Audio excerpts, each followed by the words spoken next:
저는 2025년 11월 14일 밤 MBC에서 방송된 영상을 보았습니다. 하얀 회색빛 신문실, 형광등이 비추는 그곳에서 윤석열의 지친 얼굴이 보였습니다. 한때 이 나라 최고 권력의 자리에 앉았던 사람, 이제는 단순히 피고라고 불리는 사람입니다. 저는 정치 블로거로서 윤석열의 권력 여정을 오랫동안 지켜봐 왔습니다. 검사 시절부터 대통령이 되기까지, 그리고 지금 피고인이 되기까지 모든 과정을 말입니다. 그래서 이 영상은 저에게 단순한 뉴스 이상의 의미를 가졌습니다.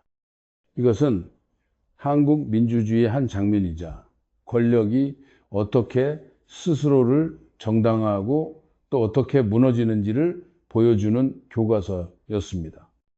신문관의 질문은 짧고 간결했습니다. 비상계엄이 선포되면 군이 어디까지 관여할 수 있습니까? 기술적인 질문처럼 들렸지만 저는 그 안에 담긴 정치적 무게를 느낄 수 있었습니다. 이것은 단순히 법률 지식을 묻는 것이 아니었습니다. 이것은 한 국가의 최고 권력자가 헌법적 한계를 어떻게 이해하고 있었는지, 아니 이해하지 못했는지를 묻는 질문이었습니다. 윤석열은 천천히 마치 과거 검사 시절의 변론 습관을 되찾으려는 듯 대답했습니다. 그건 법규를 찾아보진 않았는데 저는 그 순간 깜짝 놀랐습니다. 아니, 정확히 말하면 놀란 척 할 수밖에 없었습니다. 대한민국 최고 검사였던 사람이, 법무부 장관을 거쳐 대통령이 된 사람이 계엄법을 제대로 검토하지 않았다고 말하는 것입니다. 저는 즉시 제 노트북을 열어 과거 기록들을 뒤지기 시작했습니다. 윤석열이 검사 시절 얼마나 법조문에 정확했는지, 어떻게 작은 법률적 허점도 놓치지 않고 기소했는지를 보여주는 기사들이 수두룩했습니다. 그런 사람이 국가 비상사태와 관련된 가장 중요한 법률을 찾아보지 않았다고 말하는 것은 변명이 아니라 자백처럼 들렸습니다. 다음 질문이 날아왔습니다. 신문관의 목소리에는 반쯤은 냉소, 반쯤은 판결의 어조가 섞여 있었습니다. 그 정도 눈치도 없었어요? 저는 이 질문이 단지 윤석열 개인에게만 향한 것이 아니라고 생각했습니다. 이것은 한국의 권력 시스템 전체에 대한 질문이었습니다. 법치를 수호한다고 외쳤던 사람들이 정작 권력을 쥐었을 때 법의 경계를 얼마나 쉽게 무시할 수 있는지에 대한 질문이었습니다. 저는 화면을 일시정지하고 윤석열의 표정을 자세히 관찰했습니다. 그의 눈빛에서 저는 당황함을 읽었습니다. 하지만 그것은 질문 자체에 대한 당황이 아니었습니다. 그것은 자신이 만들어 온 이미지와 현실 사이의 괴리가 드러나는 순간에 대한 당황이었습니다. 법의 수호자였던 사람이 이제는 법의 심판을 받는 자리에 앉아 있다는 사실에 대한 당황이었습니다. 1987년 헌법은 군부 독재의 악몽에서 깨어난 대한민국이 스스로에게 건 약속이었습니다. 군대는 정치에 개입하지 않는다. 비상계엄도 엄격한 법적 절차와 국회의 통제를 받는다. 이것은 박정희와 전두환의 시대를 다시는 반복하지 않겠다는 국민적 합의였습니다. 그런데 2025년 민주적으로 선출된 대통령이 그 벽을 무너뜨리려 했다는 의혹을 받고 있습니다. 저는 블로그에 이런 글을 쓰곤 했습니다. 권력은 사람을 바꾸지 않는다. 권력은 사람의 본 모습을 드러낼 뿐이다. 이 신문 영상을 보면서 저는 제 말이 맞았다는 것을 확인했습니다. 윤석열은 검사 시절부터 법을 도구로 사용하는 데 익숙했습니다. 법은 그에게 진리가 아니라 목적을 달성하기 위한 수단이었습니다. 대통령이 되어서도 그는 같은 방식으로 행동했습니다. 다만 이번에는 그 도구가 자신을 거스르고 있을 뿐입니다. 신문실의 흰 벽이 저에게는 상징적으로 보였습니다. 권력의 화려함이 벗겨진 후 남은 것은 이 차가운 벽뿐입니다. 윤석열은 그 벽 앞에서 자신의 결정을 설명해야 했습니다. 비상계엄이라는 단어를 국가안보라는 명분을 북한의 위협이라는 레토릭을 동원해서 말입니다. 저는 이 장면이 역사의 중요한 기록이 될 것이라고 확신했습니다. 한국 민주주의가 얼마나 성숙했는지 또는 여전히 얼마나 취약한지를 보여주는 기록 말입니다. 그리고 저는 블로거로서 시민으로서 이 순간을 기록하고 분석하고 나누는 것이 제 의무라고 생각했습니다. 신문은 계속되었고 저는 계속 지켜보았습니다. 권력의 메아리가 신문실 벽에 부딪혀 되돌아오는 소리를 들으면서 말입니다. 윤석열은 해명을 시도했습니다. 그는 국정원에 대해 이야기했습니다. 방첩사에 대해 언급했습니다. 그리고 라자루스와 김숙희 같은 북한 해킹 조직의 이름을 꺼냈습니다. 저는 그가 말할 때마다 메모를 했습니다. 각각의 단어가, 각각의 명분이 어떻게 배치되는지를 기록했습니다. 그의 논리는 이랬습니다. 비상계엄은 북한의 사이버 위협으로부터 국가를 보호하기 위한 것이었다. 표면적으로는 합리적으로 들렸습니다. 북한의 사이버 공격은 실제로 존재하는 위협이니까요. 하지만 저는 블로거로서 언어 뒤에 숨은 의도를 읽는 훈련이 되어 있습니다. 그의 말 속에서 저는 다른 것을 들었습니다. 그것은 두려움이었습니다. 하지만 외부의 적에 대한 두려움이 아니었습니다. 그것은 내부의 통제력 상실에 대한 두려움이었습니다. 권력을 쥔 사람이 가장 두려워하는 것은 무엇입니까? 적이 아닙니다. 바로 자신의 권력 기반이 흔들리는 것입니다. 저는 선관위, 즉 중앙선거관리위원회가 어떻게 조사 대상이 되었는지에 주목했습니다. 선관위는 대한민국 민주주의의 핵심 기관입니다. 공정한 선거를 보장하는 독립적인 헌법기관입니다. 그런데 이 기관이 국가안보라는 이름 아래 군의 조사 대상이 되었다는 것은 무엇을 의미합니까? 저는 곧바로 1987년 이후의 헌법 구조를 떠올렸습니다. 우리는 군부독재를 겪으면서 하나의 교훈을 얻었습니다. 군대와 민간 영역 사이에는 명확한 벽이 있어야 한다는 것입니다. 군대는 국방을 담당하고 민간 기관은 민주적 절차를 관리합니다. 이 경계선은 단순한 행정적 구분이 아닙니다. 이것은 민주주의와 독재를 가르는 경계선입니다. 윤석열 정부 아래에서 이 경계선이 흐려졌습니다. 아니, 정확히 말하면 의도적으로 밀려났습니다. 사이버 안보라는 명분으로 북한의 위협이라는 수사로 군대가 선관이라는 민간 기관의 영역으로 들어왔습니다. 저는 이것이 우연이 아니라고 생각했습니다. 제 블로그 댓글창에는 다양한 의견들이 올라왔습니다. 어떤 사람들은 북한 위협이 실제로 있는데 뭐가 문제냐고 물었습니다.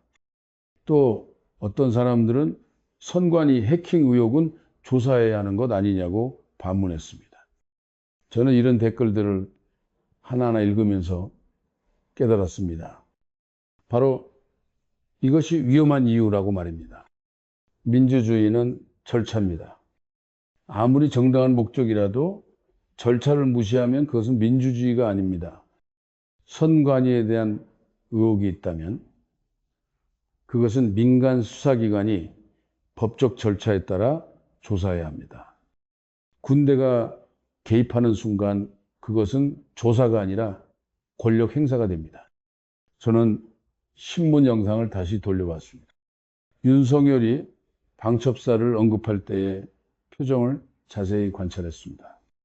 그는 마치 이것이 당연한 조치인 것처럼 말했습니다. 군 방첩기관이 민간 선거기관을 조사하는 것이 자연스럽다는 듯이 말입니다. 저는 그 순간 소름이 돋았습니다. 역사는 반복됩니다. 1972년 10월 유신 때 박정희는 국가안보를 명분으로 헌법을 정지시켰습니다. 1980년 5월 전두환은 사회혼란을 이유로 계엄을 선포했습니다. 그들도 모두 명분은 있었습니다.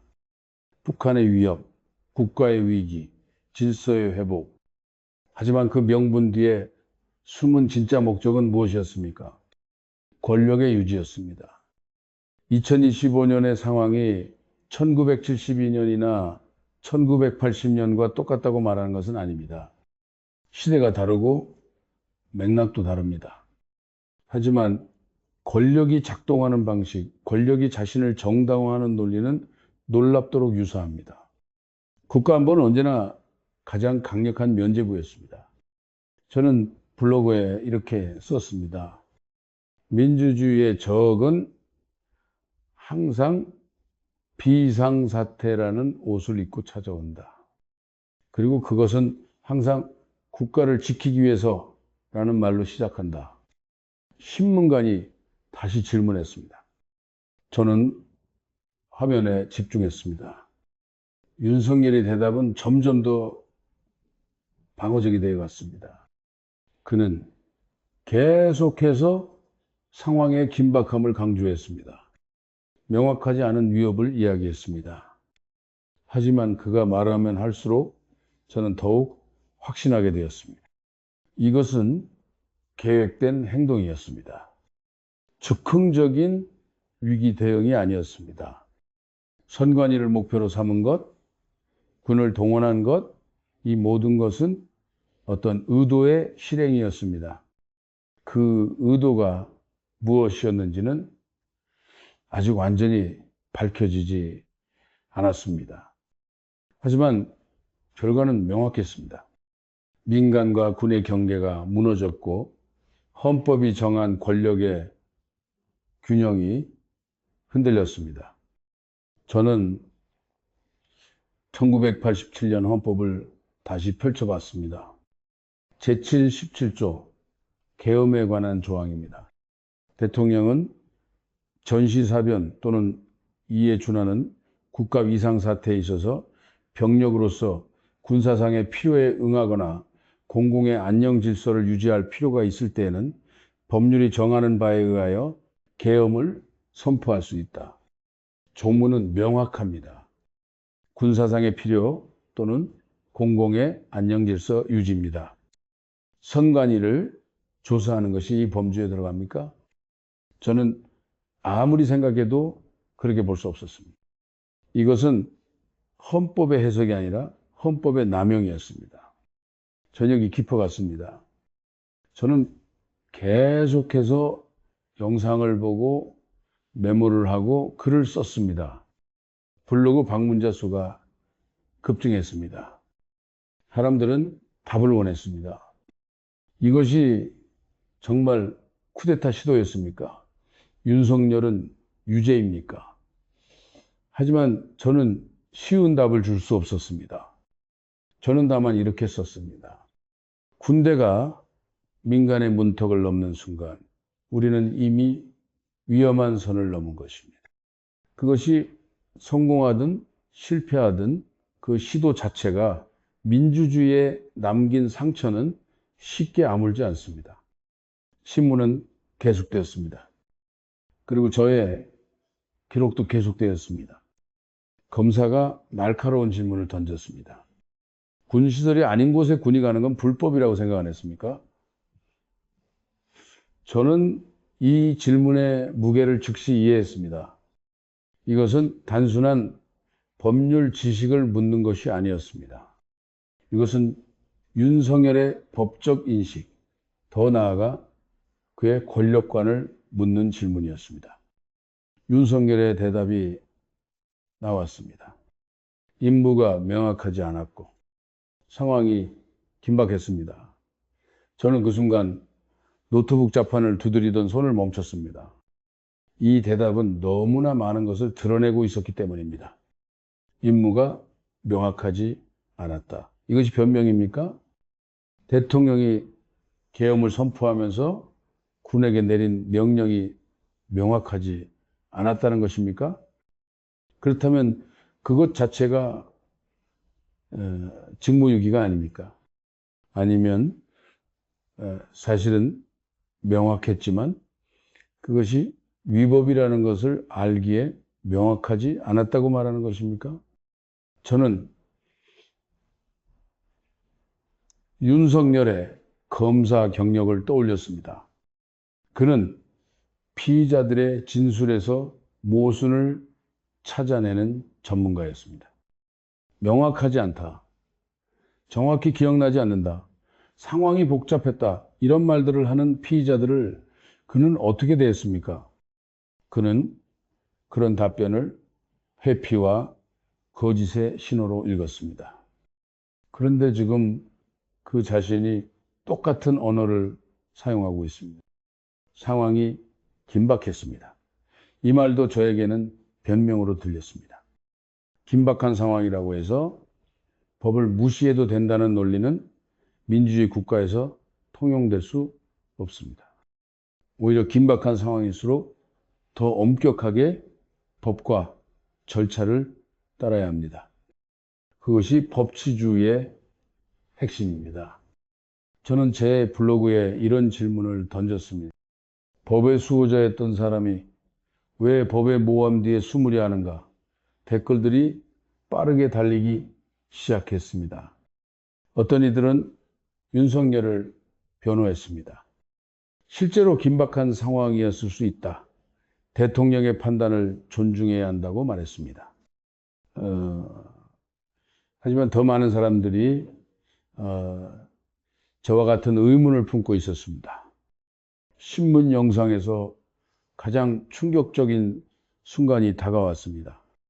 바로 낼름이라는 표현이 나온 순간입니다. 윤석열이 무심코 내뱉은 이 한마디가 모든 것을 바꿔놓았습니다.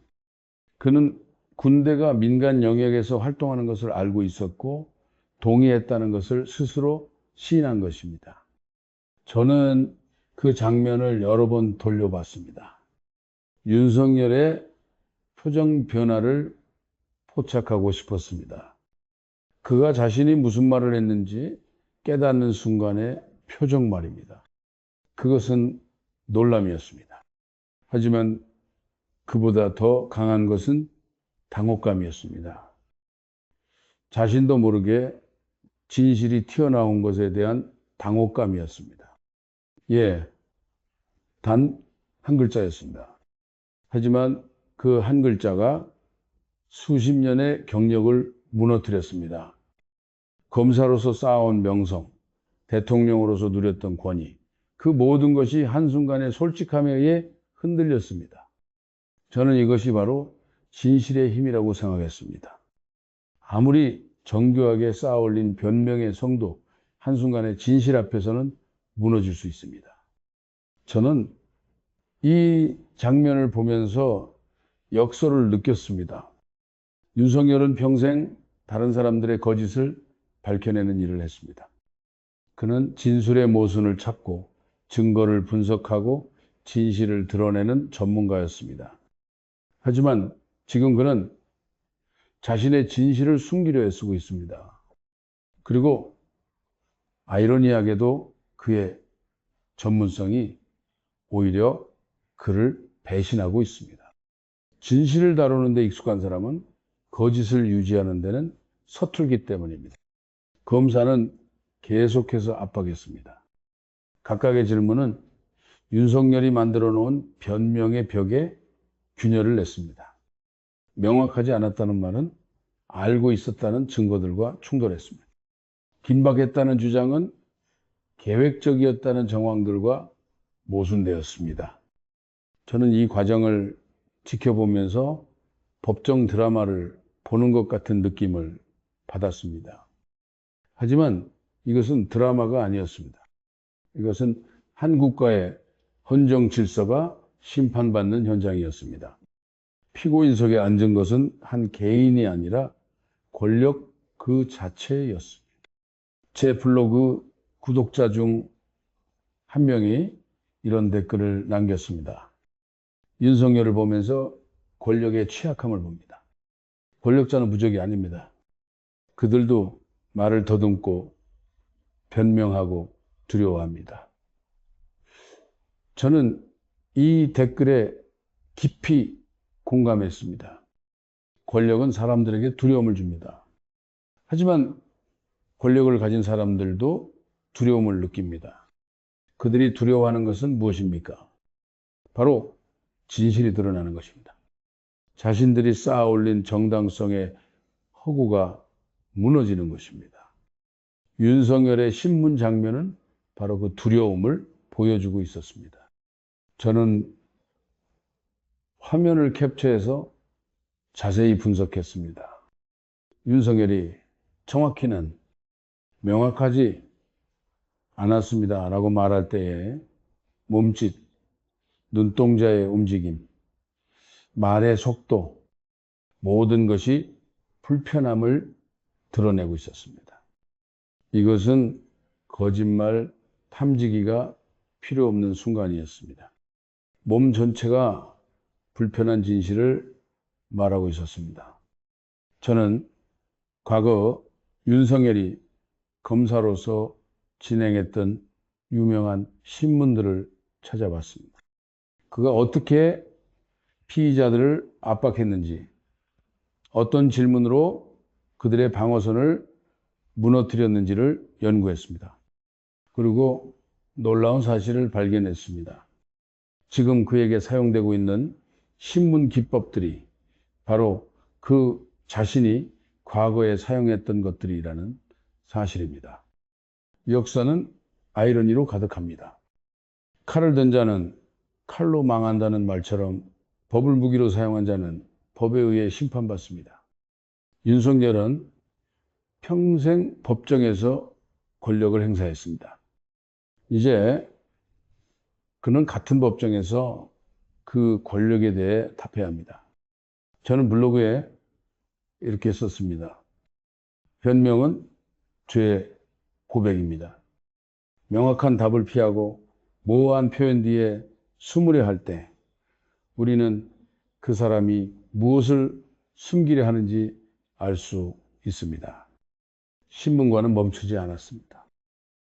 각각의 질문은 이전 대답의 모순을 파고들었습니다. 윤석열은 점점 더 방어적이 되었습니다. 그의 대답은 점점 더 길어졌지만 점점 더 내용이 없어졌습니다.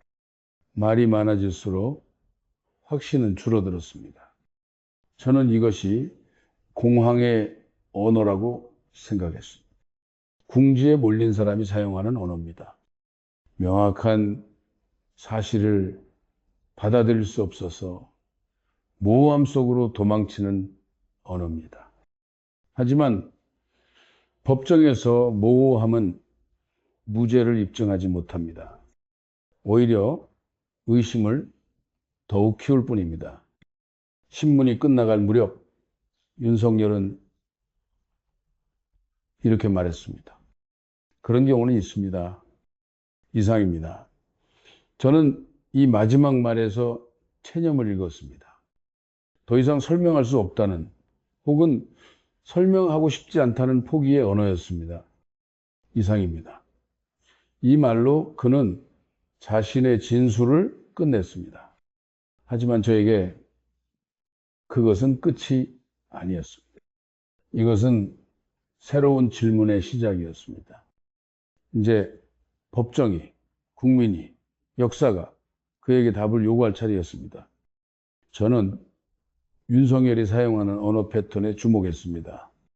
정치 블로거로서 저는 언어가 단순한 의사소통 도구가 아니라는 것을 압니다.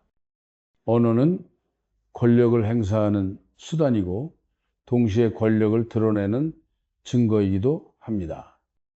윤석열의 언어를 분석하면서 저는 권력이 어떻게 무너지는지를 생생하게 목격했습니다.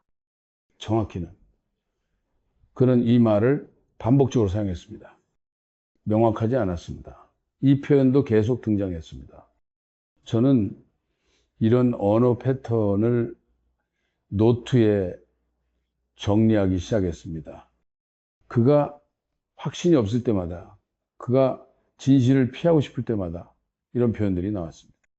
언어학에는 해지라는 개념이 있습니다. 화자가 자신의 진술에 대한 책임을 약화시키기 위해 사용하는 언어적 장치입니다. 아마도 대략 정확히는 모르지만 같은 표현들이 여기에 속합니다.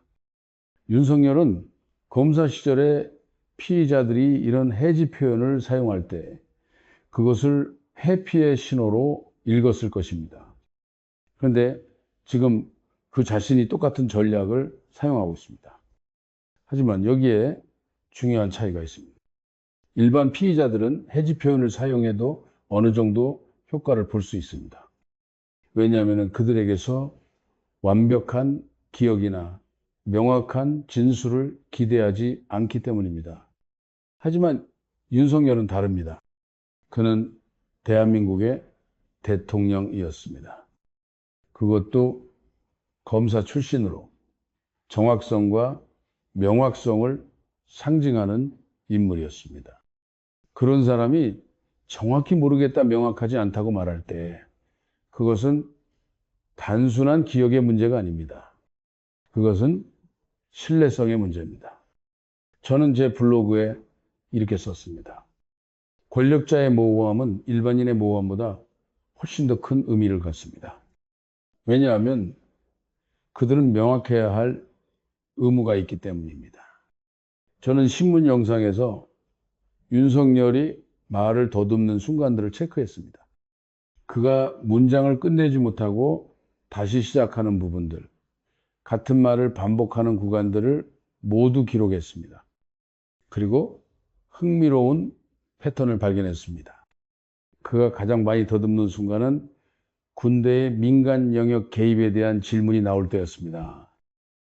이것은 우연이 아니었습니다. 언어심리학자들은 오래전부터 알고 있었습니다. 사람들은 거짓말을 하거나 불편한 진실을 말할 때 언어적 흔들림을 보인다는 것을 말입니다. 윤석열의 더듬거림은 그가 말하고 싶지 않은 진실과 말해야 하는 의무 사이에서 갈등하고 있다는 증거였습니다. 검사는 이런 순간들을 놓치지 않았습니다. 윤석열이 말을 더듬을 때마다 그는 더 깊이 파고들었습니다. 이것은 마치 장기 게임을 보는 것 같았습니다. 한 수 한 수가 상대방의 약점을 공략하고 방어선을 무너뜨렸습니다. 저는 윤석열이 과거에 했던 말들을 찾아봤습니다. 특히 그가 검사 시절에 법과 정의에 대해 했던 발언들을 검색했습니다. 이 1019년 한 인터뷰에서 그는 이렇게 말했습니다. 법은 명확해야 합니다. 모호함은 불의를 낳습니다. 저는 이 말을 블로그에 인용하면서 질문을 던졌습니다. 그렇다면 지금 그가 사용하는 모호한 언어는 무엇을 낳고 있습니까? 댓글창이 뜨거워졌습니다. 사람들은 이 아이러니에 주목했습니다. 신문 과정에서 가장 극적인 언어적 순간은 역시 낼름이었습니다. 이 단어 하나가 모든 것을 바꿔놓았습니다. 저는 이 단어가 왜 그렇게 강력한 효과를 가졌는지 생각해 봤습니다. 그것은 바로 자발성 때문이었습니다. 낼름은 계산된 답변이 아니었습니다. 그것은 반사적으로 튀어나온 진실이었습니다. 변호사들은 의뢰인에게 항상 조심하라고 말합니다. 생각하고 말하라. 확실하지 않으면 모른다고 하라고 말합니다. 하지만 윤석열은 그 순간 경계를 늦췄습니다. 그리고 진실이 스스로 드러났습니다. 저는 이것이 언어의 배신이라고 생각했습니다. 언어는 우리가 통제할 수 있다고 믿지만은 실제로는 언어가 우리를 통제합니다. 특히 압박 상황에서는 더욱 그렇습니다. 윤석열은 평생 언어를 무기로 사용했습니다. 하지만 이제 그 무기가 그를 향해 돌아섰습니다. 저는 권력의 언어에 대해 생각했습니다. 권력자들은 특별한 방식으로 말합니다. 그들은 직접적인 표현을 피하고 수동태를 사용하고 책임을 분산시킵니다. 결정되었습니다라고 말하지 제가 결정했습니다라고 말하지 않습니다. 상황이 그렇게 전개되었습니다라고 말하지 제가 그렇게 만들었습니다라고 말하지 않습니다. 윤석열도 이런 언어를 사용했습니다. 임무가 명확하지 않았고 라고 말할 때 주체가 누락되어 있습니다. 누구의 임무입니까? 누가 그것을 명확하지 않게 만들었습니까? 상황이 긴박했습니다 라고 말할 때도 마찬가지입니다. 누가 그 상황을 만들었습니까? 누가 긴박하다고 판단했습니까? 이런 언어는 권력의 세계에서는 효과적일 수 있습니다. 하지만 법정에서는 다릅니다. 법정은 명확한 주체와 명확한 행위를 요구합니다. 누가 무엇을 했는가? 이 질문에서 벗어날 수 없습니다. 저는 검사의 질문 방식도 분석했습니다. 그는 짧고 직접적인 질문을 사용했습니다. 알고 있었습니까? 동의했습니까? 명령했습니까? 이런 질문들은 예 또는 아니오로 답할 수 있는 질문들입니다. 하지만 윤석열은 이런 단순한 대답을 피했습니다. 대신 그는 긴 설명으로 답했습니다. 그리고 그 설명 속에서 스스로 모순에 빠졌습니다. 저는 이것을 언어의 함정이라고 불렀습니다. 말을 많이 할수록 함정에 빠질 가능성이 높아집니다. 침묵은 때로 가장 안전한 전략입니다. 하지만 윤석열은 침묵할 수 없었습니다. 그는 설명해야 했고 정당화해야 했고 변호해야 했습니다. 그리고 그 과정에서 더 깊은 구덩이에 빠졌습니다. 제 블로그 구독자 중 한 명은 언어학 교수였습니다. 그가 댓글을 달았습니다. 윤석열의 언어 패턴을 보면 전형적인 회피적 화법입니다. 하지만 역설적이게도 회피하려는 시도 자체가 무언가를 숨기고 있다는 증거가 됩니다. 저는 이 댓글에 깊이 공감했습니다. 언어는 거짓말을 할 수 있지만 동시에 진실도 드러냅니다. 윤석열이 무엇을 말하지 않는지를 보면 그가 무엇을 숨기려 하는지 알 수 있습니다. 신문이 끝날 무렵 윤석열은 지쳐 보였습니다. 단순히 육체적인 피로가 아니었습니다. 그것은 언어적 피로였습니다. 계속해서 모호한 답변을 만들어내고 모순을 회피하고 진실을 우회하는 것은 엄청난 정신적 에너지를 소모합니다. 이상입니다. 그가 마지막으로 한 이 말은 더 이상 싸울 수 없다는 항복의 언어처럼 들렸습니다. 저는 이 두 글자에서 권력의 종말을 보았습니다. 저는 블로그 글을 이렇게 마무리했습니다. 권력자가 언어를 잃는 순간 그는 권력도 함께 잃습니다. 명확하게 말할 수 없는 권력은 정당성을 잃은 권력입니다. 윤석열의 신문은 한 개인의 재판이 아니라 권력의 언어 자체에 대한 심판이었습니다. 신문이 끝나고 몇 시간 후 인터넷은 폭발했습니다. 저는 제 블로그 대시보드를 열었습니다. 방문자 수가 평소에 30배를 넘어섰습니다. 댓글은 초당 여러 개씩 달렸습니다. 사람들은 분노했고 놀랐고 혼란스러워했습니다. 트위터에서 비상계엄이 실시간 검색어 1위에 올랐습니다. 선관위, 윤석열 피고, 낼름 같은 단어들이 연관 검색어로 쏟아졌습니다. 저는 이런 현상을 여러 번 목격했지만은 이번은 달랐습니다. 이것은 단순한 정치 스캔들이 아니었습니다. 이것은 민주주의의 근간이 흔들리는 순간이었습니다. 저는 키보드 앞에 앉아 글을 쓰기 시작했습니다. 손가락이 자판 위에서 멈추지 않았습니다. 이것은 더 이상 한 대통령의 이야기가 아닙니다. 이것은 우리 모두의 이야기입니다.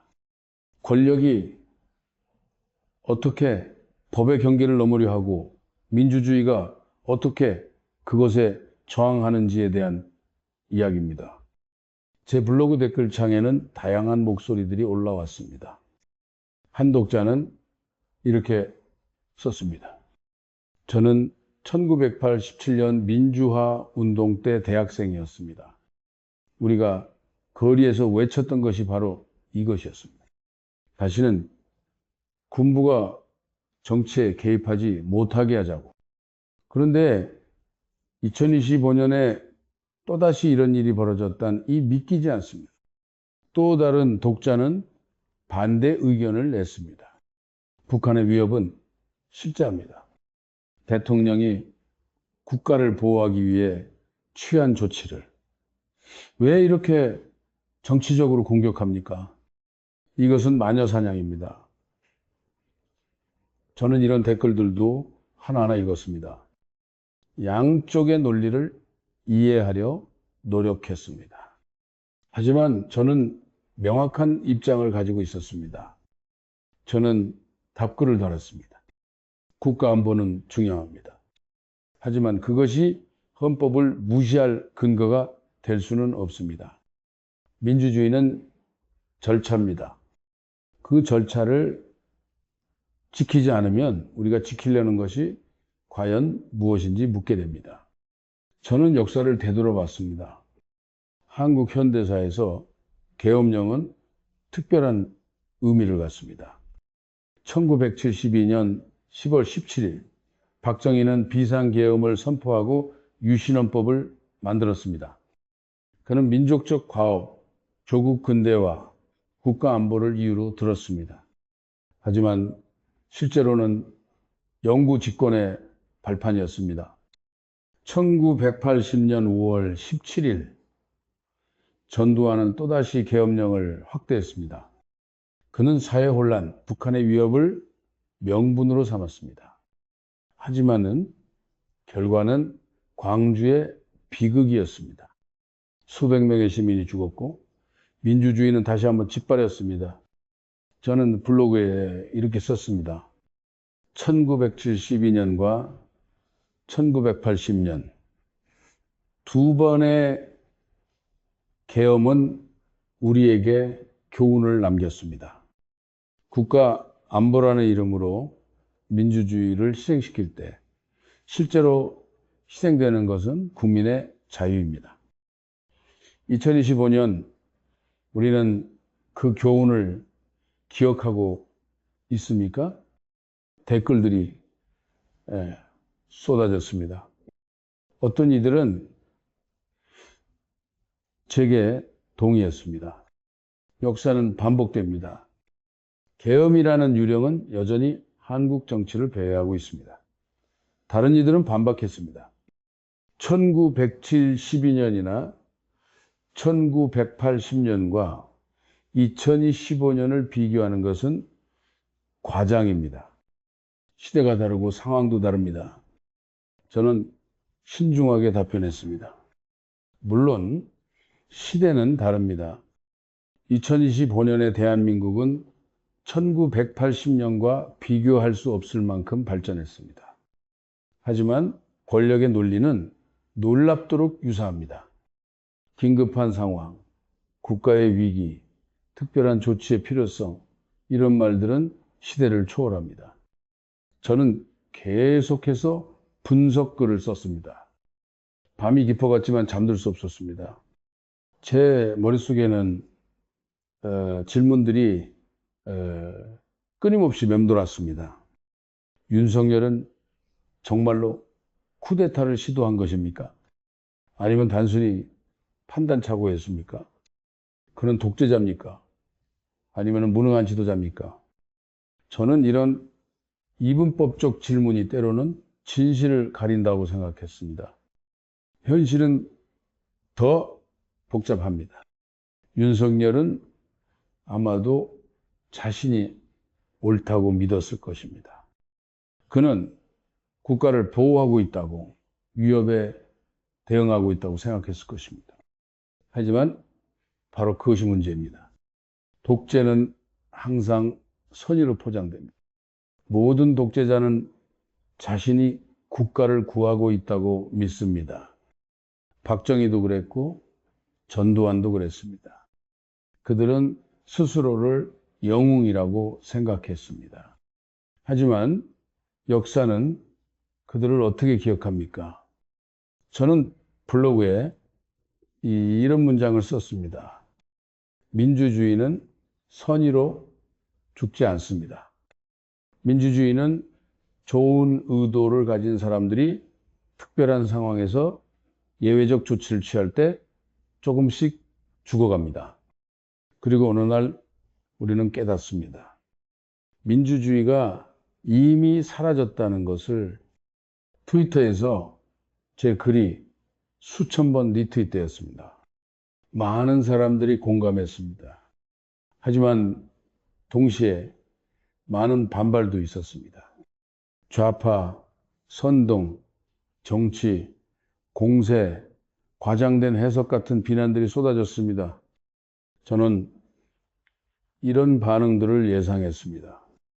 정치는 언제나 양극화되어 있습니다. 사람들은 자신의 믿음을 확인해주는 정보만 받아들이려 합니다. 하지만 저는 블로거로서 책임감을 느낍니다. 저는 어느 한쪽의 손전도구가 되고 싶지 않습니다. 저는 진실을 찾고 그것을 나누고 싶을 뿐입니다. 새벽 2시가 넘었습니다. 저는 여전히 컴퓨터 앞에 앉아 있었습니다.